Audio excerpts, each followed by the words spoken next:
good evening, good afternoon, wherever you are in the world, wherever you're watching this. Welcome back to the Steve and Dan Show. I'm Steve. This is my faithful partner, Dan, over here, and we have fantastic guests of Mark and Barbara today. Happy to have them with us. Hi. Good to see you guys. For those of you who haven't seen this show before, I'm Steve Herbert, husband, father, entrepreneur. I've started and grown many businesses over the years, and I really love doing that. I absolutely love the challenge of running my own business, bringing something out of nothing, or getting a business to grow, and all the challenges that come with that. What I don't like, and what got me to make a change in my life, was that I always felt like those businesses owned me. Like my clients would jerk my chain and rule my schedule. And, you know, one of the big reasons I got, am I boring you, Dan? One of the big reasons I got into running my own businesses was, you know, to have time with my family. And I felt like I wasn't really getting that kind of time that I wanted. So I went searching for something different, came across the SFM, and you know, decided to change my life and head this direction. And I'm just so happy that I did.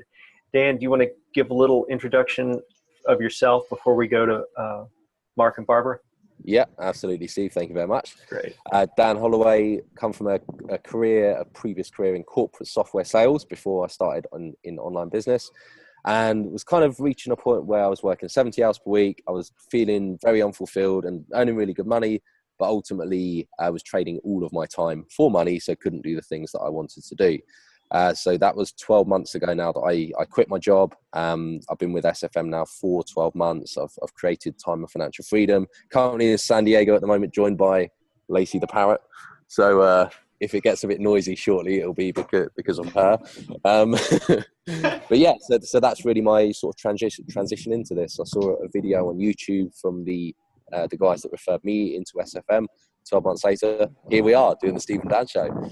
So, awesome. Mark and Barbara, would you like to give us a bit of an introduction about yourselves? Probably a little bit longer than we did, because obviously we just do a quick, shortened version for benefit of anyone watching.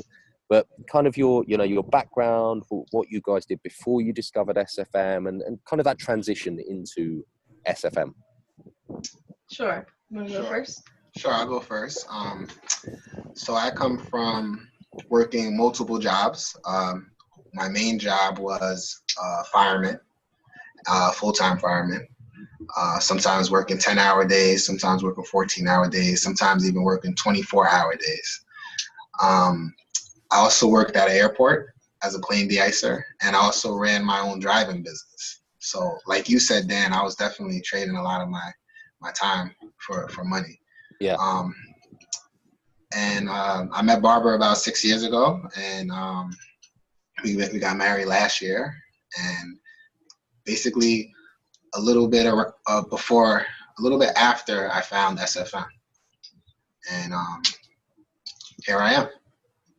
Awesome stuff, then. Awesome. Barbara?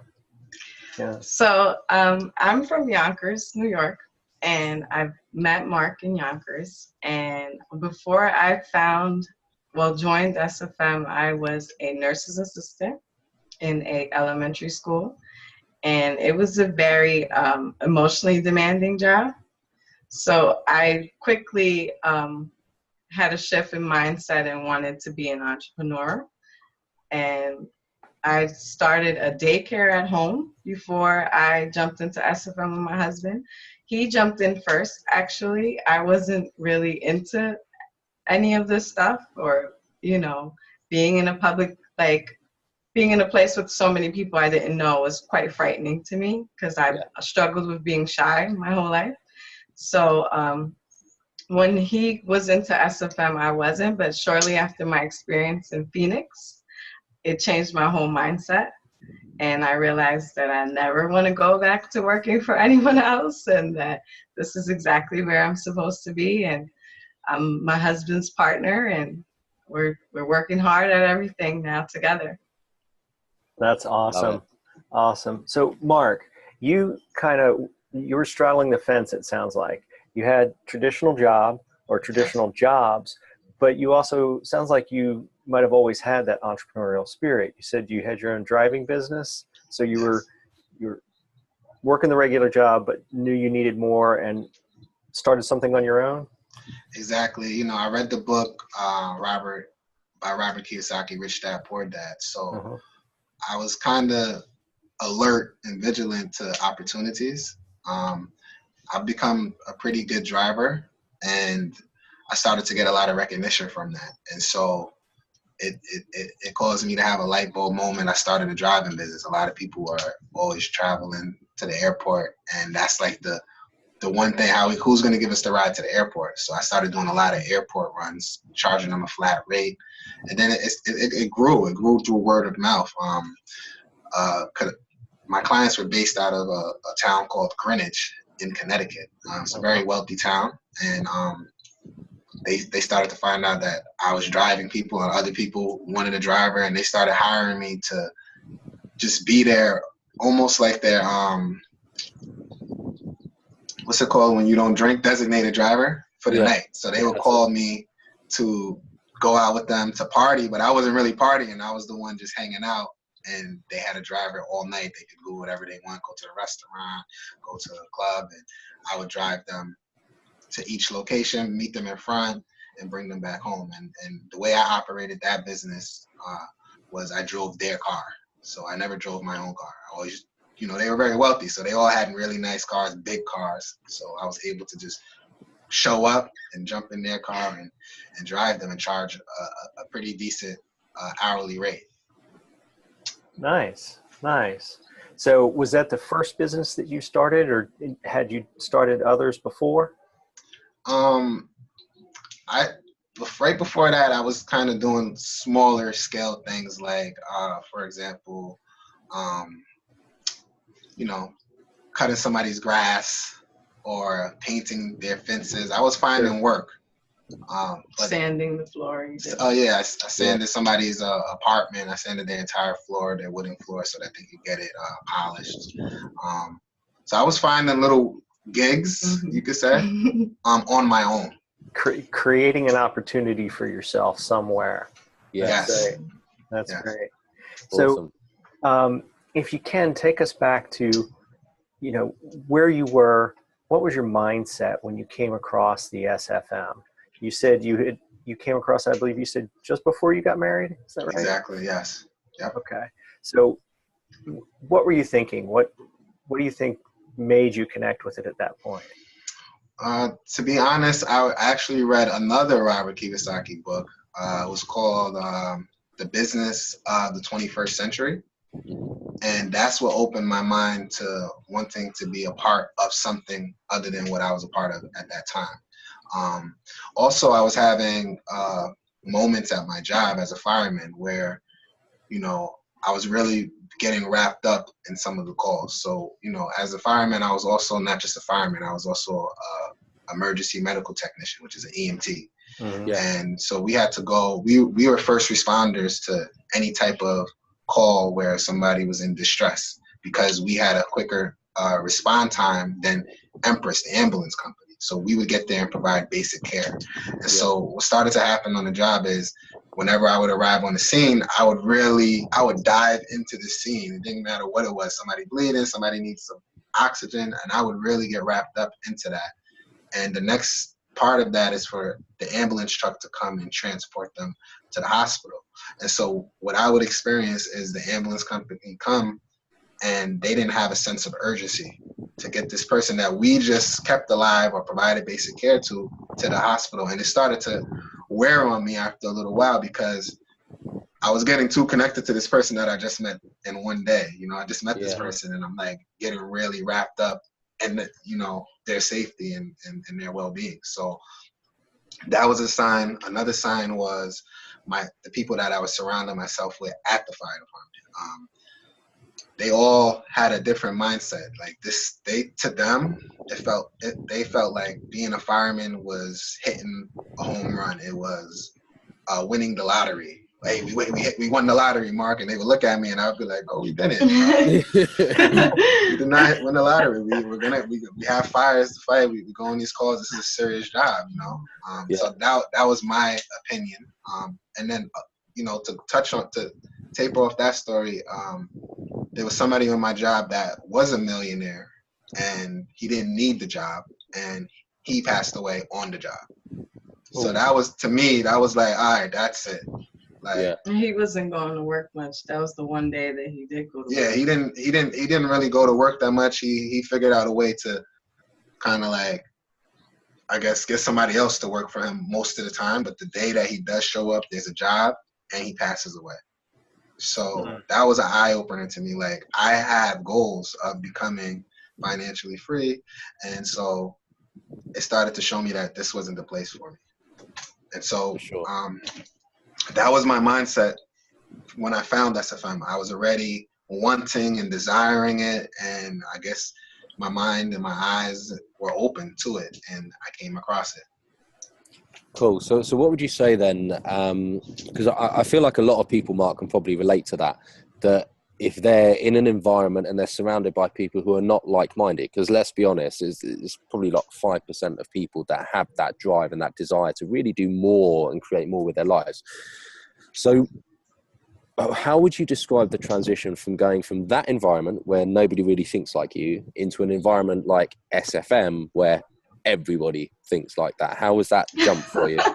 It's like a no-brainer, almost, like, I could almost say sometimes I suffered from the mindset that I was surrounded by. It was literally a toxic environment for my mind. Yeah. The conversations going on at the table was like, seriously, this is what I'm listening to all day, 24-hour shift. Whoa, like, so I had to make, when I found SFM, it was like, it was almost, I really want to call it heaven on earth. That's what it was. It was just a big opportunity, amazing opportunity, full of so much abundance for me. And then you guys together, like, how has that gone for you both as a couple? Because Barbara, if you came in sort of later, did you notice a change in Mark at the start, or did you start to change with Mark? Like, how was that progression until you got involved as well? I would say that we went through a mind shift change a few months before he found SFM. We were still at our jobs, but I knew that he was unhappy, and I was kind of experiencing the same thing at work. I was unhappy being at my job. And when he first found it, I didn't understand it at all. And I don't think that is something that you really know how to explain. You kind of have to experience it for yourself. Yeah. But Mark has never steered me wrong in 6 years. So I knew that if this was something that he was committed to, it was good for him, and it was possibly good for me. Was I ready? No. I think that it's a calling for certain people, and he had his calling. And as much as he could explain to me and let me know that it was good for me too, I needed to see that for myself. I needed to, feel it for myself. So I respected it, but it wasn't my path at the time. It was his path, and I saw how into it he was, and I just respected it. I didn't think I was going to come into it at all, but my life turned in a certain direction where we created a clothing line for infants, and that's what I was working on in the background while he was doing stuff with SFM. And there comes a point where I need branding. Yeah. And packaging. So who suggests SFM for me? Mark. Who suggests Phoenix, where I can go to platinum, branding, gold, and do Momentum Day that I've never experienced in my life? Mark suggested, and I'm like, okay, now I'm open, because I need something. I really need some artwork done by November. So I'm like, okay, I'm gonna go in that direction. And that's when I was introduced to SFM personally, which has changed my life forever. And I cannot go back to living without it. Honestly, I'm like, I have a schedule now, things, to-do list, and it all ties in with the clothing line, with the business, and it's exactly where I want, and I deserve to be. That's awesome. That's awesome. So sounds like you had a bit of entrepreneurial spirit going on as well. You were, I think you said, a nurse's assistant in a school, but you got a clothing line going on the side. Yeah. That's pretty cool. I've always been a designer at heart. The two things I loved growing up were children, and clothes. So those were the two career paths I played with. And once my job started stressing me out a little bit, and kids were being treated in ways that I didn't approve of, I said to myself, okay, well, since I love kids so much, why not open up my own daycare? I don't have to work in an environment with kids. I can make my own environment where I work around kids. And that brought me to the clothing line. So that was just like the start of my entrepreneurial spirit. And,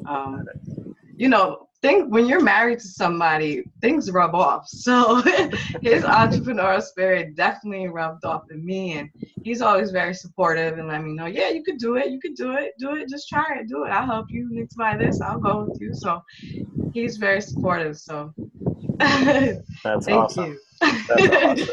So give us a little bit of a picture. He's involved in SFM. You're we got some wind, Dan. Maybe if you can just yeah, sure, bud. The he gets involved. You're at best in the background, maybe further back in the next room. Yes.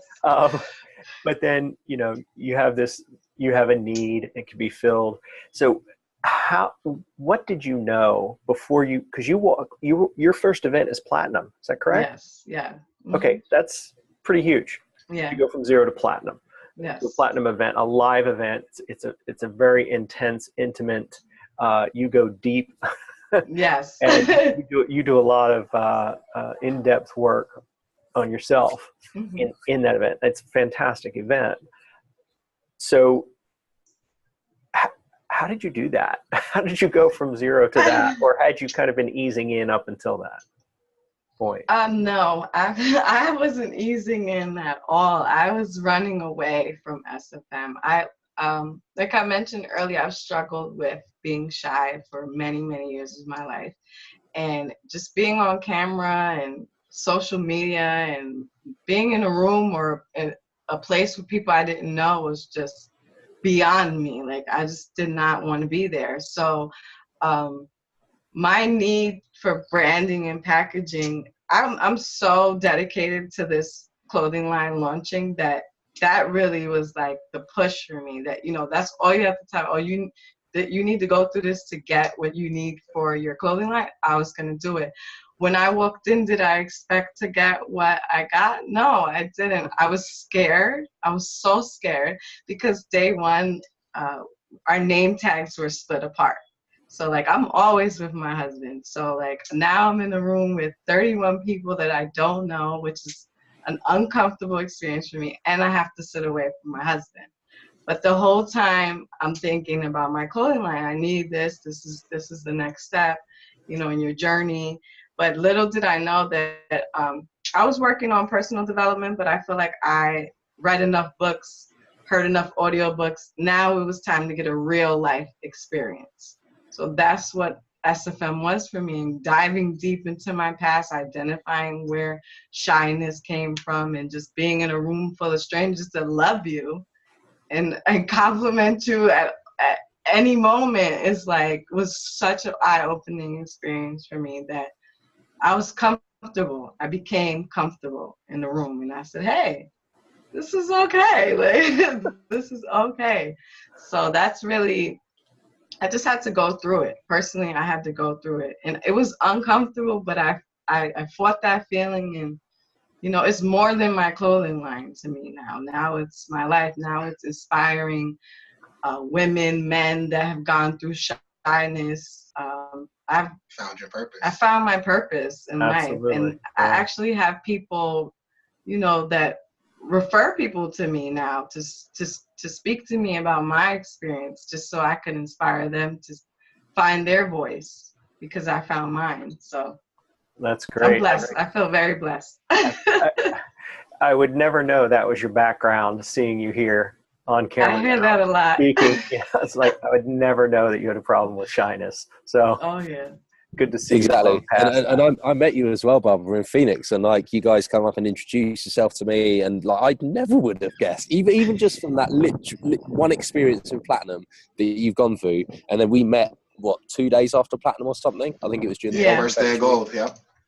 first day gold. That was it. Yeah, I mean, would it be fair to say that you were a different person from literally 3 days before? Absolutely. Absolutely. Like, I would tell people, like, 2 days ago, you would not catch me in a place like this. I built this, like, defense mechanism and circle of trust, people that I trusted, and that caused me to be reserved from the entire universe. If you weren't in that circle, then I didn't associate myself with you. But I realized that I'm here to do more than just be in a small circle. So yeah, I'm different. I'm totally different. I'm a new person. I love this. I love it when people experience their first event and they go through this transformation. It's so incredible to see. I love it. So with that in mind then, I mean, how would you see your life as a couple now that you've both kind of been through this process and you've both, you know, maybe had your eyes opened, if you want to call it that, to this whole, you know, new way of living and new way of creating a lifestyle? How would you see your life together as a couple now versus how you saw it when you were still, you know, nursing, firefighter, etc.? What's the contrast?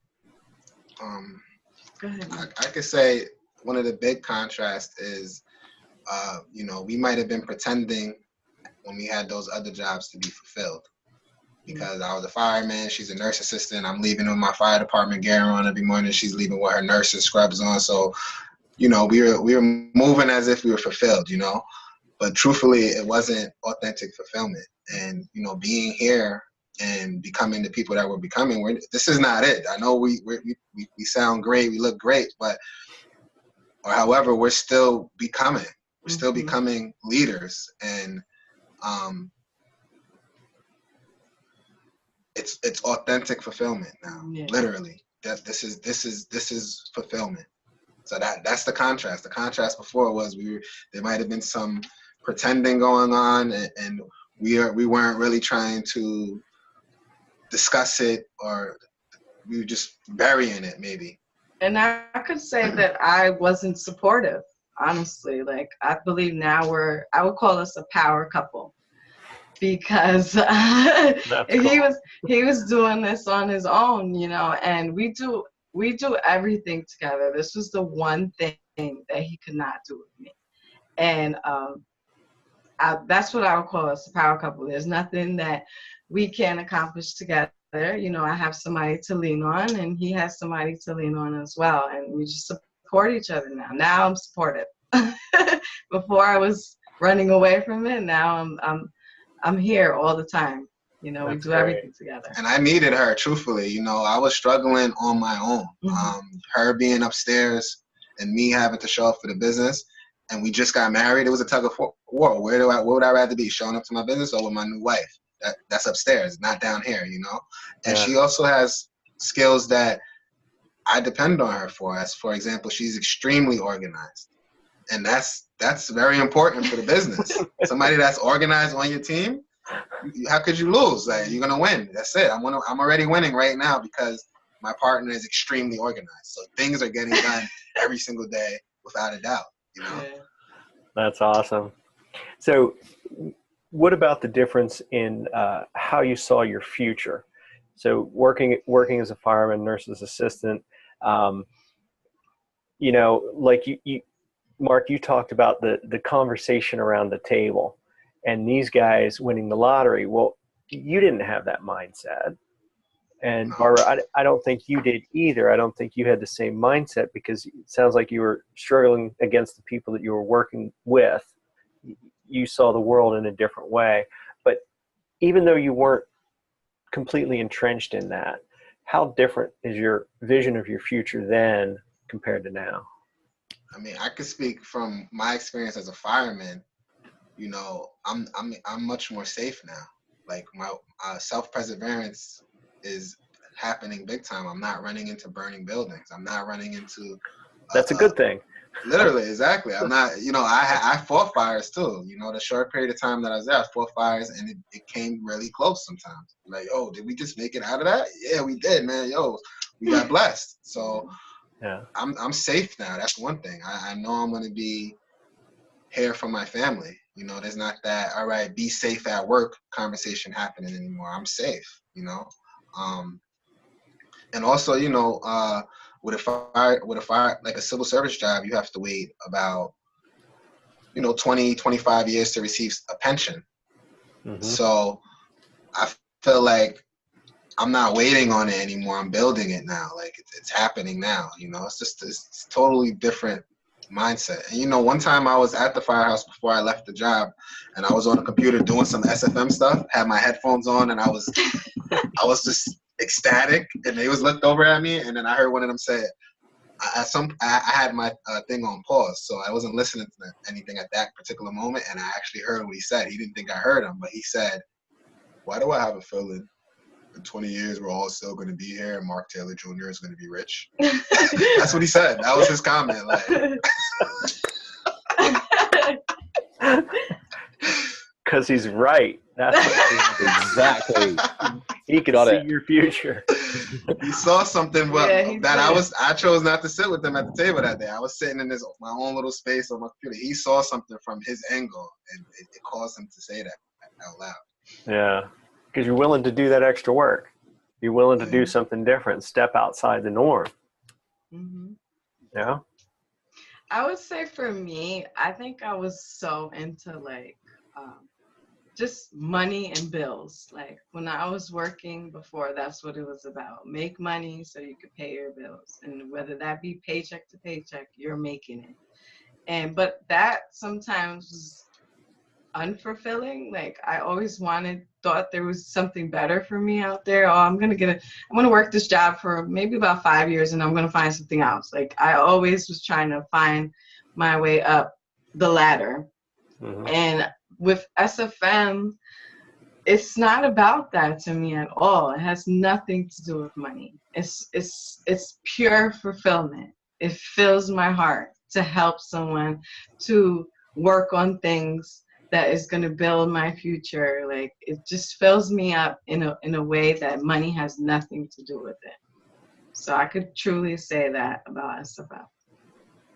That's an important shift for sure. Absolutely, 100%, and it is something that, again, we've talked about this before a few times, but it is such an important point that most people, when they join SFM, initially it's about the money, it's about like the dollar bills, you know, Mm-hmm. but then very quickly people realise that life is so much more than that. Life, fulfilment and happiness and satisfaction doesn't come from a number in your bank account. Right, like absolutely. that's really meaningless. When you're living what the life you want to live, that is worth. There's no amount of money on the planet that can give you that. So yeah, I mean, the time and financial freedom is one part of that. That's what's then going to, you know, open up the rest of your life to start doing what you guys are already doing, which is what you're passionate and fulfilled about. So yeah, it's really inspiring to hear that from you guys. And with that in mind, what final question from me: what bit of advice would you give to, let's say, a couple where one of the couple they've discovered SFM and the other one in the couple is not there yet, and they're in that middle ground? I guess this is probably going to be two different bits of advice. I'll go first because I know Sure. she's gonna have a really good answer. I'm not saying my answer's not gonna be as good, but I'm on the other end of the polls with it. So I would say patience. Patience is my key word. And don't give up. And lead by example. That's all I have. Patience, don't give up, lead by example. Awesome. Yeah. That applies to business in general. But yeah. Barbara? I think that's me too. And I think that trust is a big deal. I think when you find that sometimes you may look at the person like they're doing something you've never seen them do before, but if you just trust and wait for it to unfold, the perfect time will come for you to understand what they're doing and what's going on with them. And I think I did that. I never told him, hey, leave that stuff alone. What are you doing? I never said that to him. I let him go through it, and it unfolded in a way where now I'm in SFM as well. So I trust the decision. So just trust and be patient, like he said, and wait for everything to unfold. Support each other. Yeah. I can say that I would, if I could go back I would support him, but I didn't understand. So once you understand, support is important. That brings up an interesting question for me now. Is if you could go back, Barbara, as the person who, Mark, you don't count because you jumped in first. I only want to hear from Barbara on that. So you were already in it. But Barbara, if you could go back and have a conversation with yourself when he got in, what do you think that might have looked like? Could you have told yourself anything that would have convinced you to jump in sooner? Or does it really just take time? I couldn't tell myself anything sooner. I think it takes time. It takes time because it's a calling. I really feel like that. I feel like it touches people at a certain time in a certain way, and if it doesn't do that for you, you'll be in this space where you just don't understand it. There's times where I want to explain SFM to my mother, who has nothing to, she's not even in a world like this. And it's like, I try to kind of put the words together and she doesn't get it, but she sees how happy I am. And that's all that matters to her. So I think for me, it would still be time. And I just stayed away from it for my own reasons, honestly. I don't think everybody goes through being shy, but that was really a part that kept me away from it. But if I wasn't shy, right? If I wasn't shy, I believe that I would have been more into it. I would have said, okay, hey, what are you doing here? Let me see, who are these people? But because I knew that little white light was coming on, she stayed away from I was running away. I was like, she was out. She wouldn't even come near. You're cute to leave, right? You could have turned the camera on. Is it on? Like, I was so nervous about it. And when I look back, it's pretty funny. But yeah, that's just my personal experience. So that's great. I needed time. I needed time.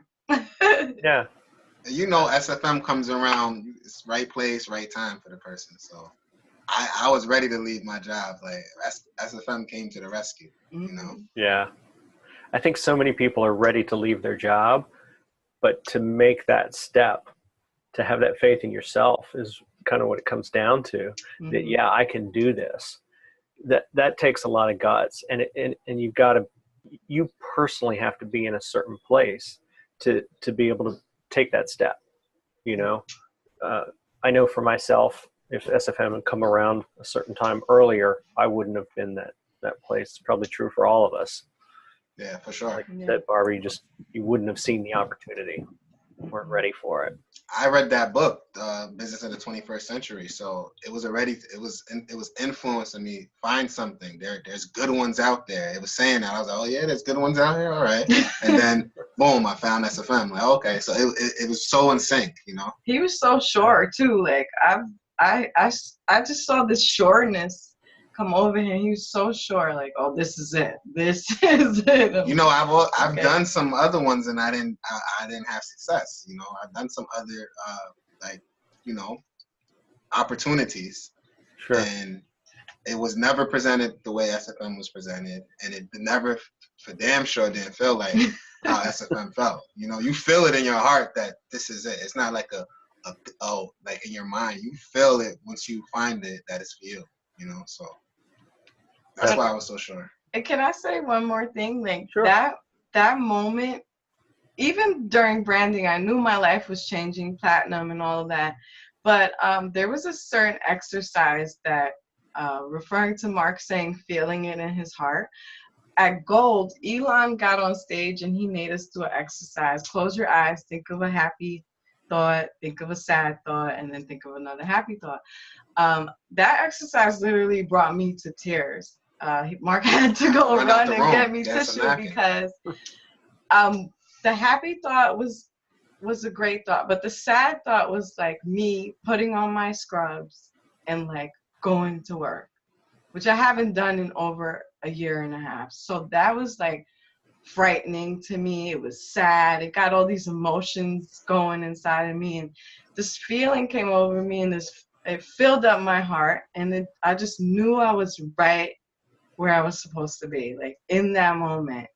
Like my flesh just bubbled up, and I was like, oh yeah, this is for me. Like, I'm gonna put all my heart, I'm gonna commit, dedicate, and I'm on a team now. So they were happy tears. Yeah, they were so happy tears. Yeah. The sad moment brought me happy tears of knowing that I was in the best place I could be and where I deserve to be.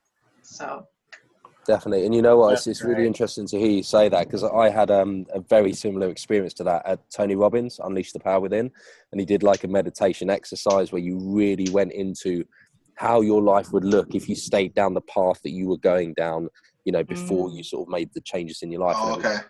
Yeah, similar sort of thing. And it got really deep. And like, you know, I don't normally cry for that sort of stuff. I had like tears streaming down my face. I was shaking. Yeah. It was like really intense with the image of how I thought I would, or how I was envisioning the person that I would be if I stayed down that path, you know, the corporate career, unfulfilled, all that kind of stuff. And yeah, when you have that realization and you know that you're in the right place, you know that you're in the right direction, it's so empowering to help you drive forward. So yeah, thanks for sharing that part with that. That was really cool. Guys, thank you so much. Steve, any final words from yourself, bud? No, I think that's a great place to wrap it up. Mark, Barbara, thank you so much. We really appreciate you Thanks for having us. Thanks for having us. Happy to. I know this is going to inspire a lot of people. Dan, thank you. And you're welcome. We'll see everybody on the next show. Thanks. Thanks, guys. Bye. Bye.